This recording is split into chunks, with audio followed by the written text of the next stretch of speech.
সবাই মাতাল, লকডাউনে কোনো কাজকর্ম নেই, সারাদিন মদ গাঁজা খেয়ে বেড়ায় আর মেয়েদের পিছনে লেগে বেড়ায়। গাঁজার গন্ধ পাচ্ছি, গাঁজাখোরটি কে? ম্যাডাম, যে গাঁজাখোর সে কি আর মিথ্যা বলবে? আমি গাঁজাখোর চিনে নিতে হয়। সঠিক বলেছেন। এই 5টা আঙুল কিভাবে ব্যবহার করে জানো? 5টা আঙুল দিয়ে কি করে হ্যান্ডেল মারতে হয় এসো আমি তোমাকে শিখিয়ে দিই।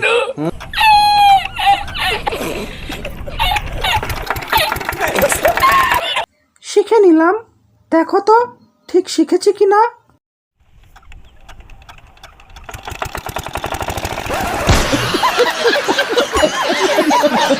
মদ মদ যাই, আমি লাল মাল নিয়ে আসছি। লাল মাল লাগবে না? আমি সমস্যা নেই। এক গ্লাস বাংলা মাল দিলেই ভালো হয়ে যাবে।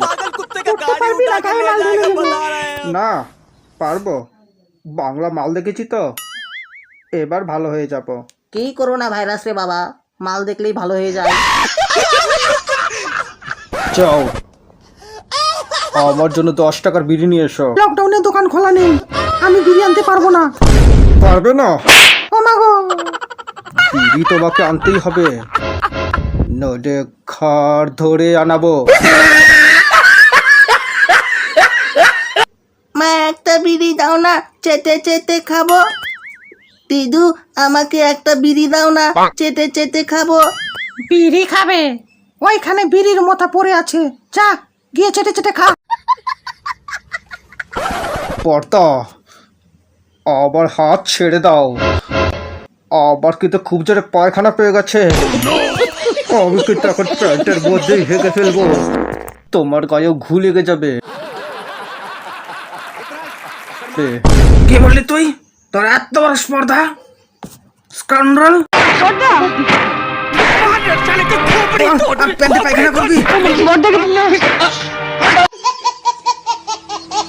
আমাকে একটা বিড়ি দে বলছি, নইলে তোর সব বিড়ি ভেঙে গুড়িয়ে দেবো। আমার কাছে শুধু একটাই বিড়ি আছে, আমি তোমাকে বিড়ি দিতে পারবো না। আর যদি তোমার কাছে শুধু একটাই বিড়ি থাকতো, তুমি কি আমাকে বিড়ি দিতে? তোর বিড়ি মানে? তোর বিড়ি কি আমার বিড়ি নয়? না, ওই লাল মালটা তুমিও খেতে পারো মা। হ্যাঁ, প্রতিদিন রাত্রিরে 1 গ্লাস করে লাল মাল করে খাবো। হ্যাঁ, সাথে পুঁটি মাছ ভাজা নিয়ে নিও, তবে একা খেও না মা, বাবাকে একটু দিও। আমি তো আবার বাংলা মাল ছাড়া কিছু খাই না, তা এতই যখন খাবার শখ তখন বাজার থেকে বাংলা মাল এনে দে।